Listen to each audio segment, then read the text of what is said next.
Why does this house is creepy? Okay, I don't know why I talk so much. Salut tout le monde, welcome back to the channel. If you are already a subscriber, thank you so much for coming back. And if you're new here, welcome. My name is Francia, and on this channel, we talk about lifestyle, beauty, makeup, fashion, life, and everything in between. So I hope you consider hitting your subscribe button and your notification bell so that you always know when I upload. Candace was speaking at a college recently, and and I'm basically just going to sit here and laugh. I don't have much to say because it's complicated, but I wanted to share the clips with you guys so that you could see what I'm talking about. Clip number one, let's roll it. My question isn't specifically about anything you really said tonight, although I don't really agree with anything you said. Okay. I'm proudly part of the LGBTQ community. I've always stood up for my community whenever I needed to.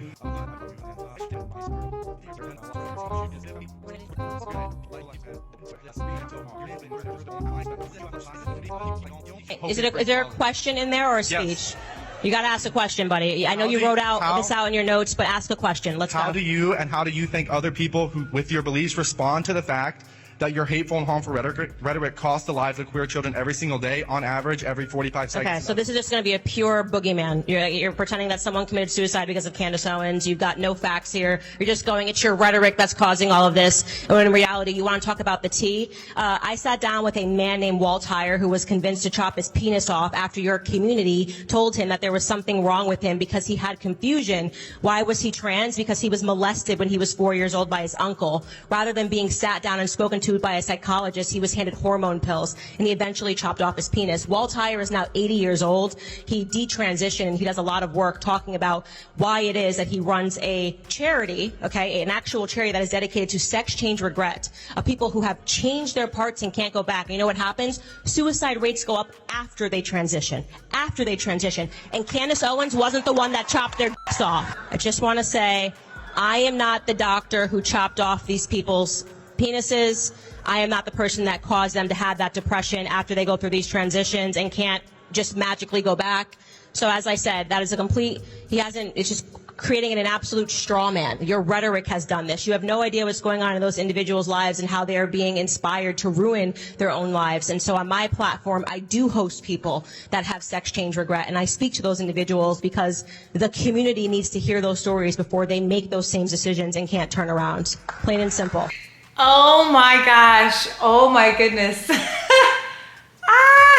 I'll tell you one thing. Candace did not have time that day. She did not have time. She just was like, she's pregnant and tired. She is pregnant, tired, and over it. And it was the wrong time. There's never a good time to try Candace, period. But I think pregnant Candace just is not it, you know? Next clip. What do you have to say to the trans students on this campus who feel actively victimized by your presence here? Life's tough. Get a helmet, man. I'm too pregnant for this. Next question.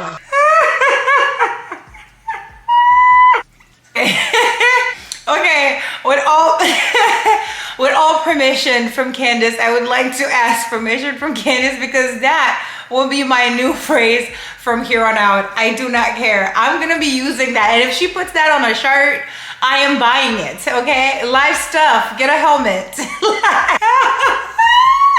But you know what, low-key, life be really tough. And I really wish there was a helmet, like a literal helmet that would like protect you from life's toughness. But I'm using this from now, and if she puts out merch, I will buy that shirt that says life's tough. Get a helmet, man. Anyways, moving on. Oh my gosh, that was funny. That was too funny. Moving on. As a non-binary person, what do you have to tell me about my identity? Because I know for a fact I'm not confused. Okay, next question. Great statement.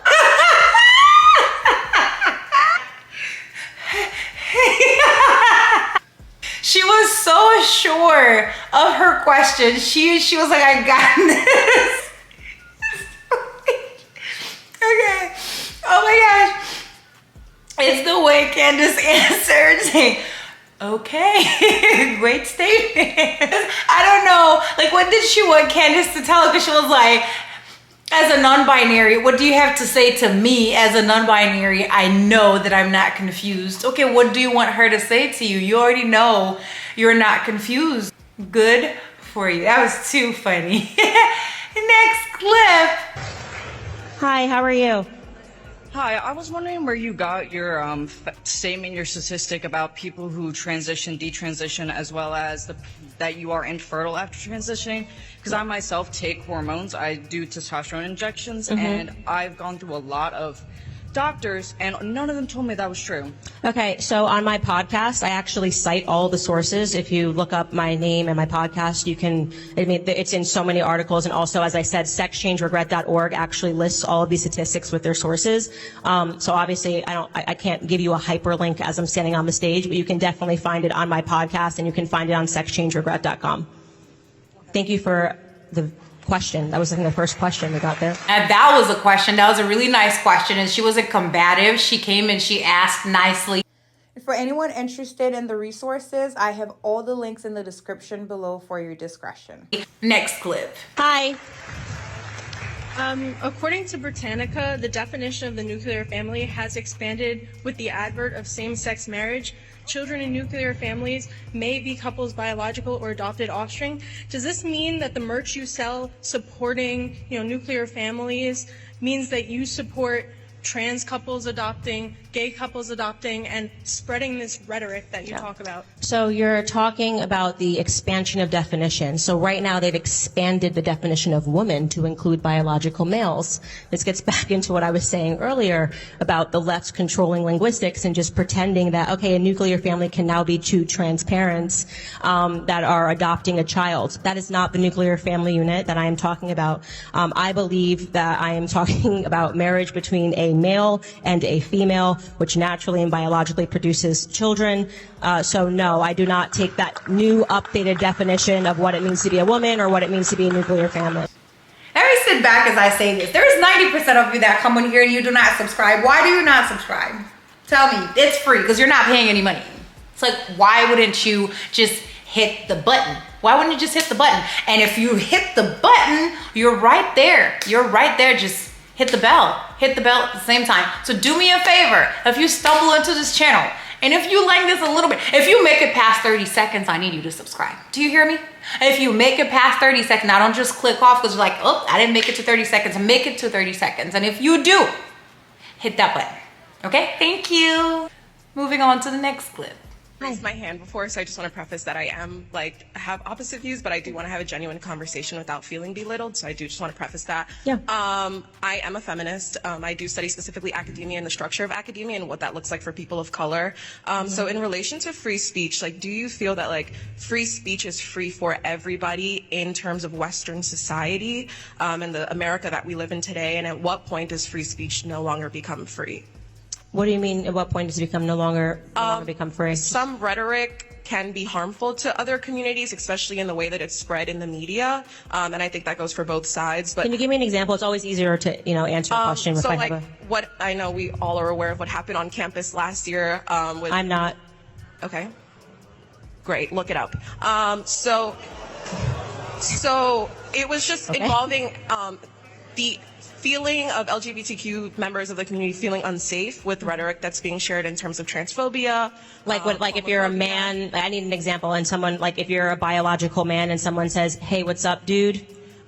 More of there's students on campus that are living in communities where they don't feel safe because of rhetoric of explaining that transphobia isn't accepted. So my question is just how do you think free speech impacts everybody in community? Yeah, the idea that if somebody looks at a man and calls them a man, that they're suddenly unsafe because they've created a false reality in their own head. I don't abide by that. I think this is what's really happening is that we are celebrating mental disorders in America right now. I had a stalker, a very serious stalker at FBI, ended up getting involved, who had suffered from schizophrenia. he very much believed, and it was a terrifying thing to go through. He escaped the Psych 5150 hold, and he very much believed that he and I were in a relationship, and he would send me about 100 emails a day, okay? In the world of what you believe in your own head now needs to be accepted as reality, I would have had to marry him and raise my children with him, okay?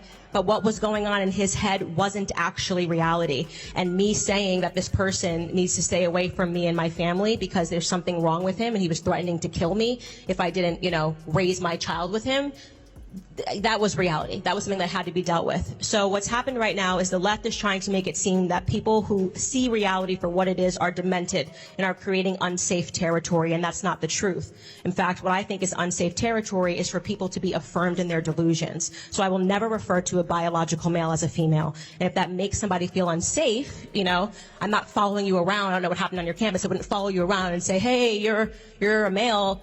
Totally fine. Go live your life as you want to live your life. But when you say that the way that you live your life now has to impact me and I have to pretend that I see a woman when clearly you are a man, I shouldn't have to play that game.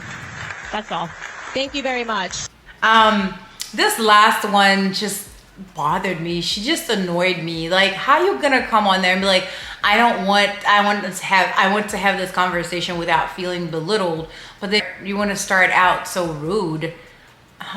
You're demanding things that you're not willing to give, because if you're asking for courtesy for her not to belittle you or annihilate you, because Candace could have easily handed her ass, but you asked not to, for that not to be a thing, then you're gonna start by you're gonna open your conversation by being rude. Just felt like that one annoyed my soul. Okay, y'all know I can't end this without sliding in the comments. So let's go through these comments and see what people had to say. All right, off to the comment section we go. Someone said they didn't come to ask questions. They came to show off their victimhood.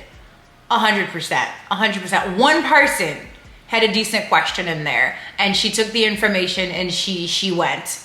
She went on her way. One person. Well, from what I could see from the little clip, I don't know how many more questions were asked during the actual speech, but it was one person that had a question. Everybody else came to show how much of a victim they were, how triggered they were by Candace's or people like Candace, by their rhetoric, and how much that affected their lives.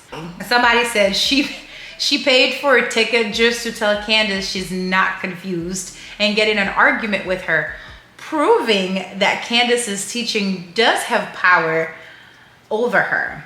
If she truly believed that Candace was wrong, she would not have the need to confront her like a bad child arguing her case with her mom. Exactly. What did you need her to tell you? She said, what do you have to say to me? Ma'am, you're not confused. So I don't even understand her presence there. Like, why would she feel the need to ask Candace what Candace needs to say to her? Because she's sure she's not confused. Candace is, 8 months pregnant? At that thing? 7 or 8 months pregnant. She was 8 months pregnant. And she handles herself very, very well. She didn't have a lot of patience, and I can totally understand, because I have been pregnant, and you get to a certain point when you're fighting for your oxygen, and she's at the point where she is fighting for her oxygen right now, okay? Everything is pushed up, lungs are restricted. She can't expend them very much. She does not have the patience, okay? She's trying to breathe and and talk to you at the same time, so make it worth her while. Anyway, let me know what y'all think down below in the comment section. Once again, thank you guys so much for watching, and please, please, please don't forget to like, comment, share, and subscribe, and I will see you guys in my next one. But until then, I hope to see you in the comment section. Bye.